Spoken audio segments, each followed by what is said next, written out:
혹시 눈치채셨나요? 어떤 사람들은 단 한마디로 분위기를 완전히 바꿔놓습니다. 논쟁이 멈추고 마음속 무언가가 녹아내리는 듯한 느낌을 줍니다. 그 한마디는 소리치지도 않고 변명하지도 않고 증명하려 들지도 않습니다. 하지만 그 한마디는 사람 내면에 닫혀있던 문을 열어줍니다. 칼융에 따르면 이 한마디는 조용히 한 사람의 운명을 다시 씁니다. 그리고 우리 대부분은 삶 속에서 잘못된 곳에서 그 말을 찾아 헤맵니다. 인생을 바꾸는 대부분의 것들은 시끄럽지 않습니다. 중대한 결정이나 갑작스러운 단절, 극적인 순간으로 나타나지도 않습니다. 진정한 변화는 종종 다른 사람들은 듣지 못하는 내면의 한 문장에서 시작됩니다. 칼 융은 사람의 운명을 결정하는 진정한 힘은 외부에서 내뱉는 말이 아니라 내면에서 조용히 되뇌는 말이라고 했습니다. 의식은 크게 말하지만 무의식은 속삭입니다. 그리고 사람들은 종종 그 속삭임을 따라갑니다.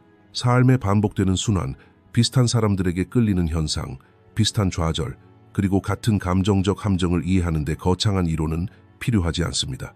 융의 주장은 매우 명확합니다. 내면 세계에서 말로 표현되지 않은 것은 외면 세계에서 운명으로 경험됩니다. 사람들은 말할 수 없는 것을 경험하고 억누른 것을 반복하며 정의할 수 없는 것을 행동으로 옮깁니다. 강력한이라는 단어를 들으면 대부분 자신감, 성공, 통제력, 의지력과 같은 개념을 떠올립니다. 사람들은 강력해지려면 더 단호하게 말하고 더 명확한 경계를 설정하고 더 인상적으로 보여야 한다고 생각합니다. 하지만 융은 이러한 관점을 완전히 뒤집습니다. 그에 따르면 진정한 힘은 자기 자신과의 관계에 있습니다. 사회에 보여주는 얼굴, 즉 페르소나는 시간이 흐르면서 다듬어지고 강화되며 사회적으로 받아들여집니다.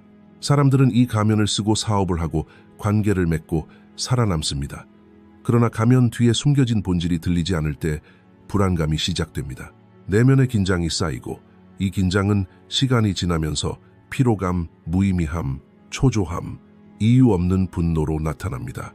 겉으로는 괜찮아라고 말하지만 내면 세계에서는 또 다른 말이 조용히 되풀이되고 있는 것입니다. 융의 심리학에서 말은 단순한 소통 수단이 아니라 의식과 무의식을 잇는 다리 역할을 합니다. 감정에 이름을 붙이는 것은 그 감정을 길들이는 것이고 두려움을 정의하는 것은 그 절대적인 힘을 약화시키는 것입니다. 내면 세계에서 불분명한 모든 것은 외면 세계의 혼란을 야기합니다. 사람들은 자신이 왜 그렇게 예민한지, 왜 특정 말에 과잉 반응하는지, 왜 특정 상황에서 통제력을 잃는지 이해하지 못하는 경우가 많습니다. 융에 따르면 그 이유는 사람이 자신의 내면의 진실을 솔직하게 표현하지 않기 때문입니다. 스스로에게 침묵하는 것은 무의식이 자리 잡을 공간을 만들어줍니다. 그리고 무의식은 그 공허함을 충동, 반복, 무의식적 반응으로 채웁니다. 바로 이 지점에서 말에 보이지 않는 힘이 발휘됩니다. 사람이 스스로에게 올바른 말을 할 때 내면 세계의 질서가 형성되기 시작합니다. 이 말은 타인을 설득하기 위한 것도 아니고 자신을 방어하거나 정당화하거나 승리하기 위한 것도 아닙니다. 이 말은 개인이 스스로 내면의 권위를 확립하는 순간 탄생합니다. 융에 따르면 개성화 과정은 개인이 타인의 기대에서 벗어나 자신의 내면의 목소리를 듣기 시작하는 순간부터 시작됩니다. 이 목소리는 억압되어 온 것들을 담고 있기 때문에 종종 불편함을 유발합니다. 수년간 미뤄왔던 두려움, 수치심, 욕망, 그리고 진실들이 그 안에 담겨 있습니다. 그러나 이러한 대면 없이는 온전한 자아를 이룰 수 없습니다. 많은 사람들이 자신이 강하다고 생각하는 순간에도 실제로는 자동적인 반응에 따라 행동하고 있는 경우가 많습니다. 방어하고 공격하고 후퇴하고 침묵하는 것 모두 학습된 패턴입니다. 융의 핵심 주장은 바로 이것입니다. 반응하는 사람은 자유롭지 못하다는 것입니다. 반응은 무의식의 반사작용입니다. 말의 힘은 바로 이 반사작용을 멈추게 하는 데 있습니다. 내면에서 분명하게 내뱉는 단 한마디 말이 자동성의 사슬을 끊어냅니다. 이러한 단절은 겉으로 보기에 극적이지 않습니다. 아무도 박수를 치지 않을 수도 있고 아무도 알아채지 못할 수도 있습니다. 하지만 개인의 내면 세계의 균형이 바뀝니다. 그 순간부터 그 사람은 더 적은 노력과 피로, 그리고 더 큰 자각으로 삶을 살아가기 시작합니다. 이것이 바로 융의 심리학이 피상적인 동기부여, 문구를 피하는 이유입니다. 여기서 목표는 사람을 더 강하게 만드는 것이 아니라 더 의식적으로 만드는 것입니다. 의식이 높아질수록 거짓된 강함에 대한 욕구는 줄어듭니다. 사람은 자신을 증명해야 한다는 필요성을 느끼지 않게 됩니다. 내면 세계에서 하는 말이 명확해졌기 때문입니다. 이 명확함이야말로 눈에 보이지 않지만 가장 효과적인 말의 힘입니다. 이 힘은 외부 세계를 강제로 바꾸려 하지 않습니다. 먼저 내면의 질서를 확립합니다. 그리고 내면의 질서가 확립되면 삶은 자연스럽게 다른 방향으로 흘러가기 시작합니다. 삶에서 반복되는 장면들이 있나요? 다른 사람들, 다른 장소, 다른 시간. 하지만 느낌은 똑같습니다. 한계점도 같고 반응도 같습니다. 그러다 보면 어느새 이런 질문을 스스로에게 던지게 됩니다. 왜 나는 항상 같은 자리에 서게 되는 걸까? 모든 것이 변하는 것 같은데 결과는 왜 똑같은 걸까? 칼융에 따르면 이 질문에 대한 답은 외부 세계가 아니라 내면 세계에 있습니다. 반복되는 것은 사건 자체가 아니라 그 사건들이 내면에서 만나는 지점이기 때문입니다. 사람들은 흔히 자신의 경험을 우연의 일치로 여깁니다. 만나는 사람들을 운명의 장난처럼 생각하기도 합니다. 하지만 융은 이러한 관점을 근본적으로 거부합니다. 그에 따르면 무의식이 해결되지 않은 채로 남아있는 한 삶은 우리에게 다른 모습으로 같은 교훈을 반복해서 보여줄 것입니다. 이러한 순환의 근본에는 페르소나와 진정한 자아 사이의 간극이 있습니다. 사람들은 오랫동안 사회적으로 인정받고 사랑받고 배척당하지 않기 위해 자신만의 역할을 만들어갑니다. 이 역할은 효과가 있고 사회에서 공감을 얻습니다. 그러나 역할이 강해질수록 억압된 부분 또한 더욱 깊어집니다. 말하지 못한 분노, 경험하지 못한 슬픔, 인정하지 않은 두려움은 무의식 속에 쌓입니다. 이것이 바로 융이 말하는 그림자입니다. 그림자는 사라지지 않습니다. 단지 장면만 바뀔 뿐입니다. 사람이 자신의 그림자를 인식하지 못하면 타인을 통해 그림자를 경험하기 시작합니다. 그래서 같은 유형의 관계가 반복되는 것입니다. 같은 조종, 같은 실망, 같은 피로감이 되풀이됩니다. 많은 사람들이 이 시점에서 상황을 통제하려고 합니다. 더 신중하게 선택하고 더 강해지고 더 거리를 두려고 합니다. 하지만 융에 따르면 이러한 노력의 대부분은 무의식을 더욱 정교하게 방어하는 수단일 뿐입니다. 통제는 자유처럼 보이지만 종종 두려움의 위장입니다. 사람들은 상처받지 않기 위해 통제합니다. 버림받지 않기 위해 너무 많은 것을 줍니다. 잃지 않기 위해 스스로를 포기합니다. 그리고 결국 같은 자리에 다시 서게 됩니다.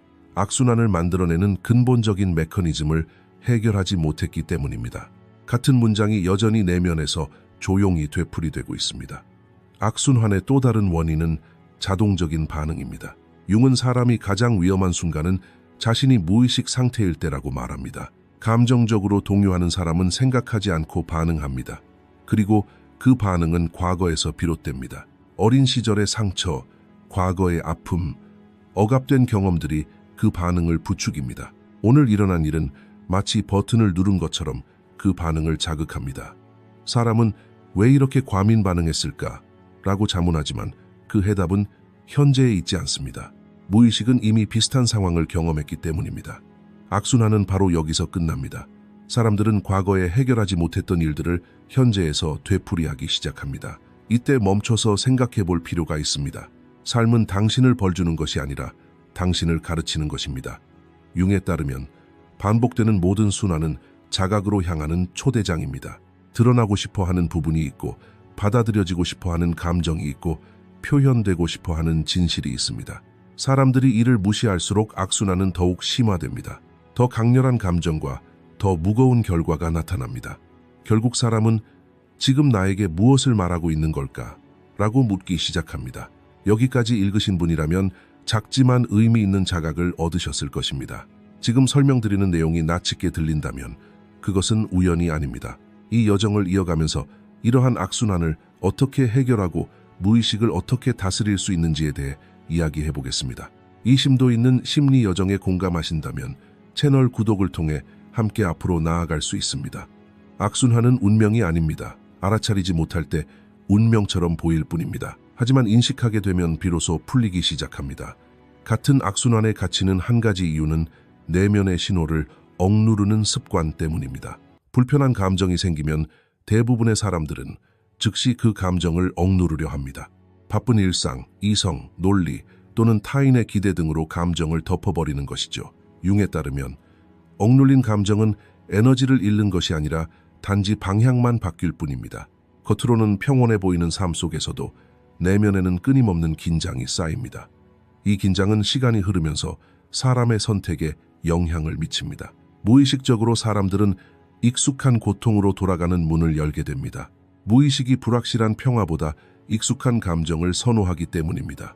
이러한 악순환의 또 다른 측면은 끊임없이 자신을 설명하고 정당화하려는 욕구입니다.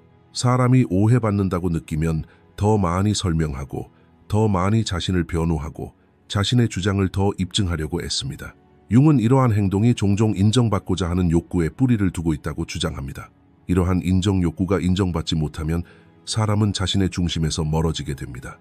타인의 반응에 휘둘리게 되고 이는 내면의 나침반을 약화시킵니다. 내면의 나침반이 약해지면 선택은 외부 영향에 굴복하게 되고 악순환은 다시 시작됩니다. 설명할수록 자신이 제대로 이해받고 있다는 사실을 깨닫지 못하게 됩니다.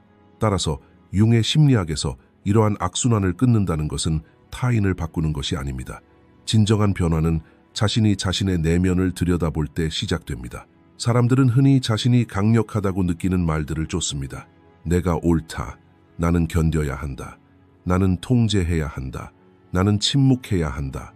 와 같은 말들은 마음속에 방패를 만들어줍니다. 이 방패는 단기적인 안정감을 제공하고 사람들은 평정심을 느낍니다. 하지만 융의 심리학에서 진정한 문제는 권력에 대한 느낌이 아니라 의식입니다. 권력에 대한 느낌은 일시적이지만 의식은 영원합니다. 그렇기에 융은 사람을 진정으로 변화시키는 말은 우리가 생각하는 것보다 훨씬 단순하다고 말합니다. 거창한 주장을 담고 있지도 않고 과시적이지도 않습니다. 하지만 그 말이 입 밖으로 나오는 순간 내면의 균형이 깨집니다. 이 말은 다른 사람을 향한 것도 아니고 방어적인 목적도 아니며 옳다는 것을 증명하려는 욕망에서 나오는 것도 아닙니다. 융에 따르면 이 말은 사람이 내면의 권위를 되찾는 순간 탄생합니다. 지금까지 우리가 겪어온 대부분의 삶의 순환은 스스로 선택하는 사람이 아니라 삶에 끌려가는 사람으로 남아있는 데서 비롯되기 때문입니다. 사람들은 반응하고 적응하고 참아내고 관리합니다. 이 모든 것은 생존 본능입니다. 하지만 이러한 반사작용이 너무 오래 지속되면 사람은 자기 자신으로부터 소외되기 시작합니다. 마음속에서 내가 진정으로 원하는 것은 무엇인가? 라는 질문이 맴돕니다.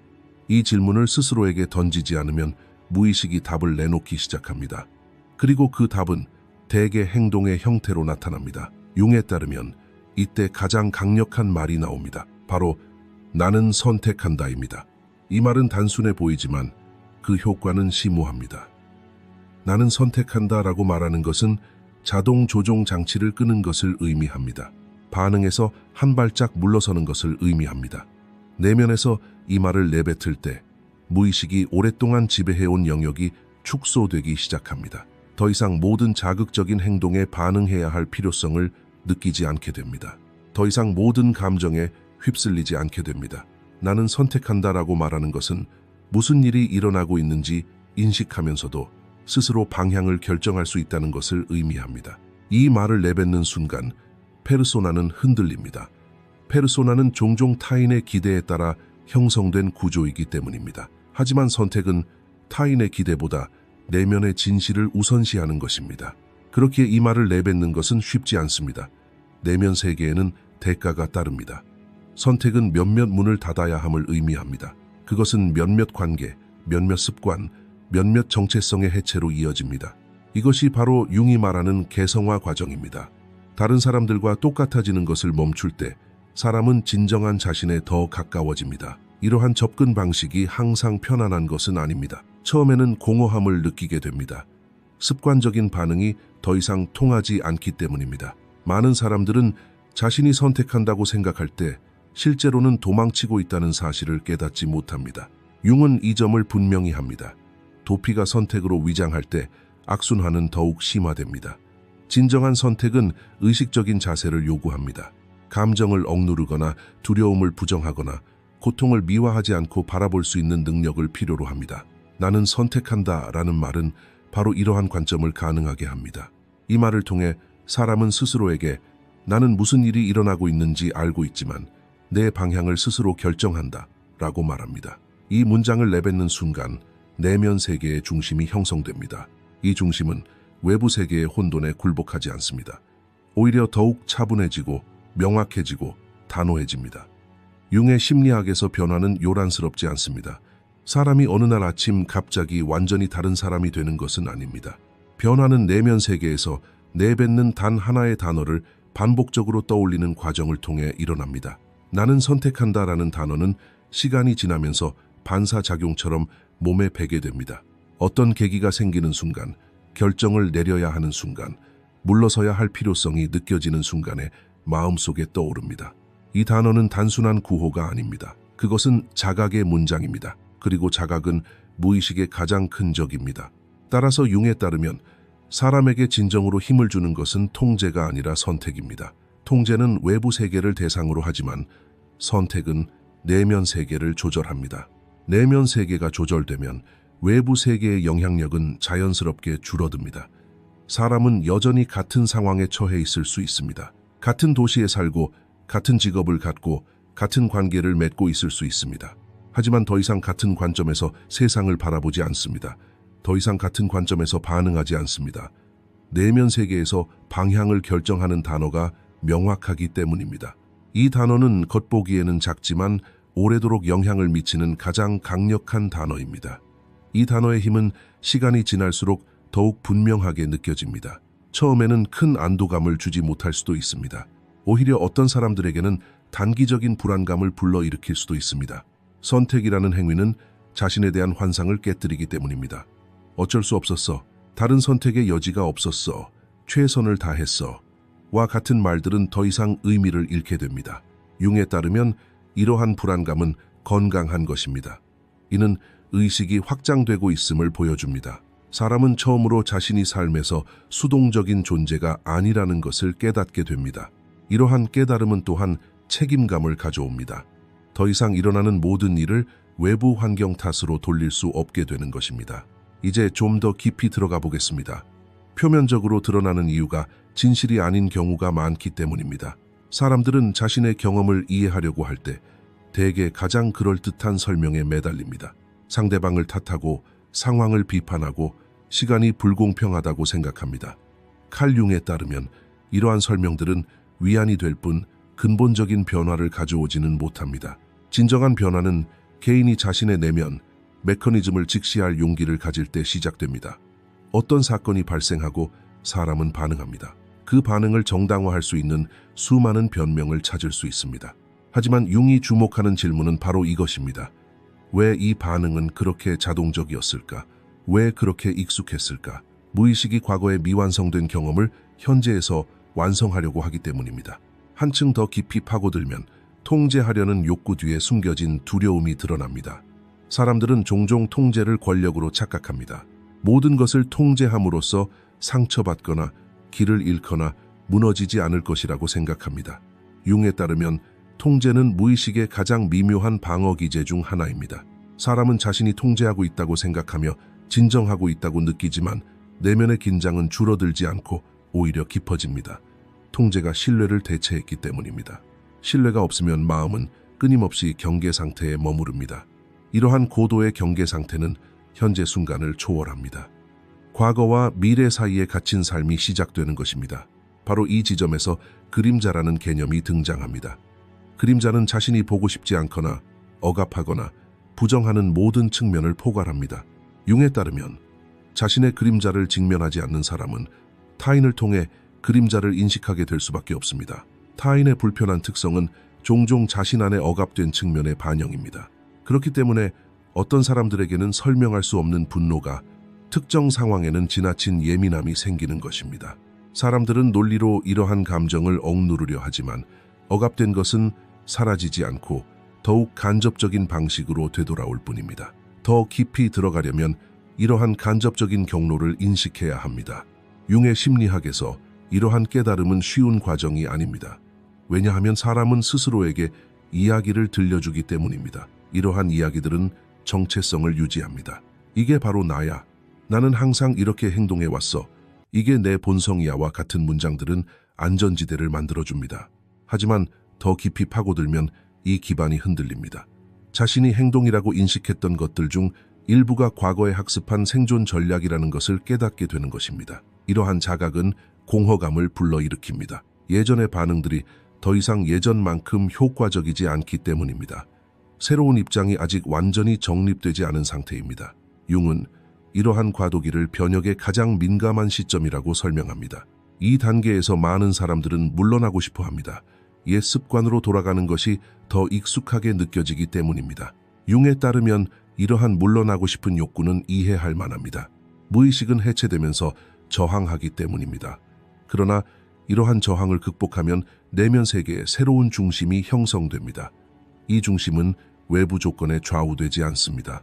인정을 받는다고 강해지는 것도 아니고 비판을 받는다고 무너지는 것도 아닙니다. 사람은 더 이상 모든 것을 같은 관점에서 바라보지 않습니다.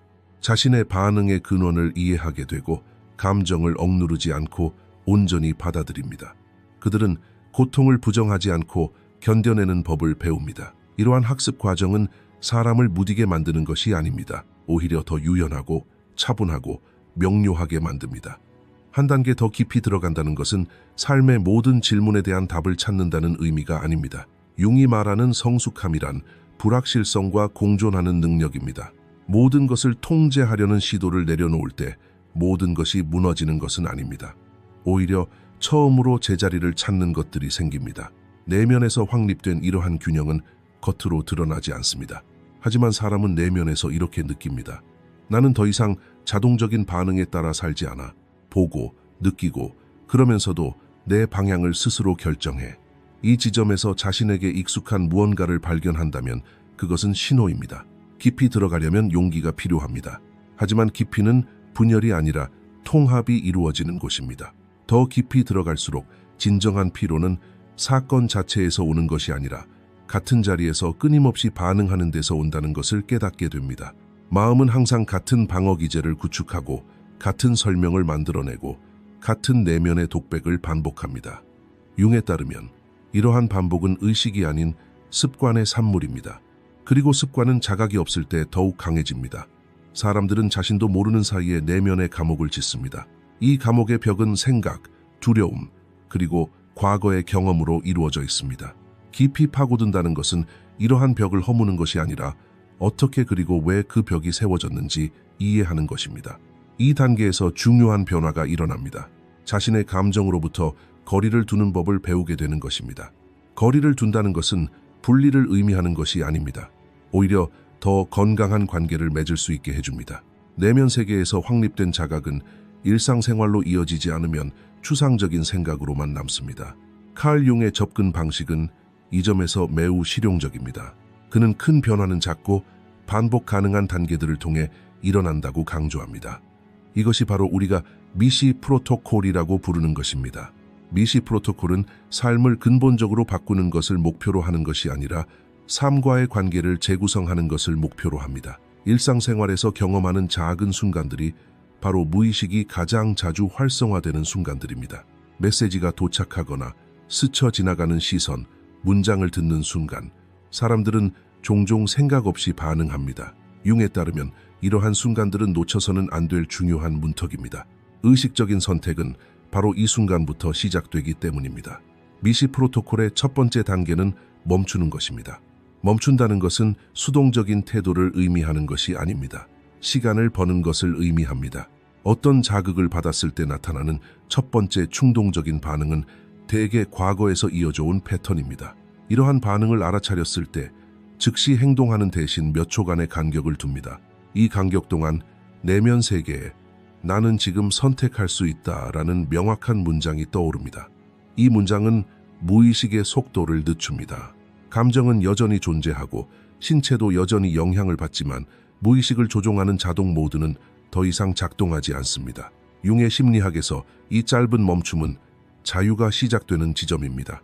두 번째 단계는 관찰입니다. 사람들은 종종 감정의 덫에 걸려 감정을 통해 자신을 정의합니다. 미시 프로토콜의 목표는 감정을 억누르는 것이 아니라 관찰하는 것입니다. 지금 나는 분노를 느낀다. 또는 지금 내 안에서 불안이 치솟고 있다. 와 같은 내면의 진술은 감정의 절대적인 지배력을 약화시킵니다. 융에 따르면 명명된 감정은 변형되기 시작합니다. 이 단계에서 사람은 자신을 판단하지 않습니다. 감정이 왜 존재하는지 묻지 않습니다. 그저 감정의 존재를 관찰할 뿐입니다. 이러한 관찰은 의식과 무의식의 경계를 명확히 합니다. 세 번째 단계는 방향을 정하는 것입니다. 여기서 선택이 중요해집니다. 사람은 모든 상황에서 이상적인 행동을 보일 필요가 없습니다. 미시 프로토콜은 완벽함을 요구하지 않습니다. 단지 의식적으로 방향을 정하도록 제안할 뿐입니다. 때로는 말하는 것을 선택하고 때로는 침묵을 선택합니다. 때로는 물러나는 것을 선택하고 때로는 경계를 설정합니다. 중요한 것은 이 결정이 자동적인 반사작용이 아니라는 점입니다. 융은 개성화 과정에서 자신의 가치관과 일치하는 결정을 내릴 수 있는 능력을 강조합니다. 이러한 일치가 이루어지면 행동의 일관성이 생기고 모순적인 느낌이 줄어듭니다. 네 번째 단계는 반복과 일관성입니다. 마이크로 프로토콜은 일회성 적용이 아닙니다. 일상생활의 평범한 순간들에 반복될수록 그 효과가 나타납니다. 처음에는 사람들이 이러한 멈춤을 잊어버릴 수도 있습니다. 기존의 반응이 다시 나타날 수 있습니다. 융에 따르면 이는 지극히 자연스러운 현상입니다. 무의식은 오랫동안 우리를 지배해왔기에 쉽게 포기하지 않습니다. 그러나 자각, 즉 짧은 멈춤의 순간순간이 의식의 영역을 확장시킵니다. 시간이 지남에 따라 사람은 유발 요인을 더 일찍 알아차리게 되고 반응 시간은 짧아지고 강도는 줄어듭니다. 마이크로 프로토콜의 가장 중요한 결과는 자존감의 증가입니다. 사람은 일관성을 느끼기 시작하고 말과 행동 사이의 간극이 좁아집니다. 이는 내면 세계에 대한 자신감을 심어줍니다. 융의 심리학에서 이러한 자신감은 외부 환경과 무관합니다. 타인의 승인에 의존하지 않습니다. 사람이 내면의 중심을 잡게 되면 삶의 불확실성과 더욱 평온한 관계를 맺게 됩니다. 마이크로 프로토콜은 이러한 중심 잡기의 일상적인 표현입니다. 일상생활에 적용되는 이러한 작은 단계들이 시간이 지남에 따라 큰 변화를 만들어냅니다. 사람은 더 이상 모든 것을 따라잡아야 한다는 의무감을 느끼지 않습니다. 모든 부름에 응답하거나 모든 감정에 휩쓸릴 필요가 없습니다. 선택의 능력이 발달함에 따라 에너지를 더욱 효율적으로 사용하게 됩니다. 융에 따르면 이것이 바로 의식적인 삶입니다. 삶을 통제하려 하지 않고 의식적으로 삶과 소통하는 것입니다. 마이크로 프로토콜은 이러한 소통을 위한 조용하지만 강력한 방법입니다. 마이크로 프로토콜을 실천하면서 사람이 관계에서 형성하는 유대감도 변화하기 시작합니다. 예전에는 설명이 필요했지만 이제는 단순한 태도만으로도 충분합니다. 융에 따르면 사람이 내면 세계에 대해 더 명확해질수록 외부적으로 자신을 증명하려는 욕구가 줄어듭니다. 이는 관계의 긴장을 완화합니다. 사람은 덜 방어적이고 덜 공격적이며 덜 위축됩니다. 대신 현재 있는 곳에 머무르는 법을 배웁니다. 이러한 머무르는 상태는 수동적인 것이 아닙니다. 이는 의식적인 존재감입니다. 사람이 이러한 자세를 갖추게 되면 자신과 상대방 사이의 역학관계가 자연스럽게 변화합니다. 시간이 흐르면서 미시적 프로토콜은 또한 개인이 스스로와 나누는 내면의 대화에도 변화를 가져옵니다. 내면의 목소리는 덜 가혹하고 비판적이지 않게 됩니다. 융이 강조했던 내면의 부모상이 부드러워집니다. 사람은 실수를 하더라도 부인하지 않습니다. 실수를 인정하고 배우고 앞으로 나아갑니다. 진정한 변화는 깨달음을 얻는 순간 완성되는 것이 아닙니다. 오히려 바로 그 순간부터 시작됩니다. 우리가 정체성 변화라고 부르는 과정은 갑작스러운 깨달음이 아닙니다. 거창한 선언으로 이루어지는 것도 아닙니다. 어느 날 아침 눈을 뜨자마자 완전히 다른 사람이 되는 것도 아닙니다. 칼 융에 따르면 변화는 자기 자신과의 관계에서 점진적으로 일어나는 변화입니다. 외부 세계에 의해 형성되었던 자아는 점차 내면 세계의 인도를 받기 시작합니다. 이러한 변화는 조용히 진행됩니다. 더 이상 증명할 필요가 없기 때문입니다. 사람은 자신이 누구인지 소리치지 않고 행동으로 보여줍니다. 정체성 변화의 첫 번째 징후는 내적 갈등의 감소입니다. 사람은 더 이상 끊임없이 자신을 설득하려 애쓰지 않습니다. 결정을 내릴 때 내면의 다른 목소리와 싸울 필요가 없습니다. 이것이 바로 융이 말하는 통합입니다. 사고하는 측면과 느끼는 측면이 한자리에 놓입니다. 그림자가 완전히 사라지는 것은 아니지만 더 이상 지배적인 위치에 있지 않습니다. 사람은 자신의 어두운 면을 인식하고 억누르지 않고 받아들입니다. 이러한 수용은 사람을 짓누르지 않습니다. 오히려 마음의 짐을 덜어줍니다. 더 이상 도망쳐야 할 내면의 적이 없기 때문입니다. 이 단계에서 세상과의 관계 또한 변화합니다. 한때 매우 중요하게 여겨졌던 것들이 의미를 잃고 어떤 인정은 더 이상 매력적이지 않게 되며 어떤 갈등은 불필요해 보입니다. 이러한 철수는 단절이 아니라 의식적인 단순화입니다. 융에 따르면 성숙이란 삶의 복잡함에서 벗어나는 것이 아니라 그 안에서 단순함을 유지하는 것입니다. 더 이상 모든 것을 따라잡으려 애쓰지 않고 모든 사람과 일정한 거리를 두지 않습니다. 선택성이 발달하는데 이 선택성은 경직성에서 비롯되는 것이 아니라 내면의 명료함에서 비롯됩니다. 정체성 변화의 또 다른 지표는 침묵과의 새로운 관계입니다. 침묵은 더 이상 공허함으로 인식되지 않고 위협도 아닙니다. 침묵은 머물 수 있는 공간이 됩니다. 융은 자기 자신과 홀로 있을 수 있는 능력을 정신적 성숙의 근본적인 지표 중 하나로 봅니다. 침묵 속에서 방황하는 사람은 내면의 질서가 아직 확립되지 않은 것입니다. 침묵 속에 머무를 수 있는 사람은 외부 세계의 소음에 덜 영향을 받습니다. 이 고요함은 무감각이 아니라 살아있고 깨어있고 경계하는 상태입니다. 이 시점에서 정체성은 더 이상 방어에 기반하지 않습니다. 자신을 설명해야 할 필요성을 느끼지 않습니다. 이해받는 것은 좋지만 존재의 조건은 아닙니다. 융이 말하는 내면의 주권이 바로 여기서 드러납니다. 개인은 타인의 반응에 따라 방향을 바꾸지 않습니다. 비판에 완전히 무너지지도 않고 칭찬에 들뜨지도 않습니다. 감정은 오고 가고 사건은 일어나고 지나갑니다. 하지만 내면에 남는 것은 더욱 안정적입니다. 이 안정은 경직성이 아니라 중심을 잡는 것입니다. 흔히 말하는 침묵의 끝은 사실상 폐쇄가 아니라 새로운 시작입니다. 사람은 더 이상 삶과 싸우는 편에 서지 않습니다.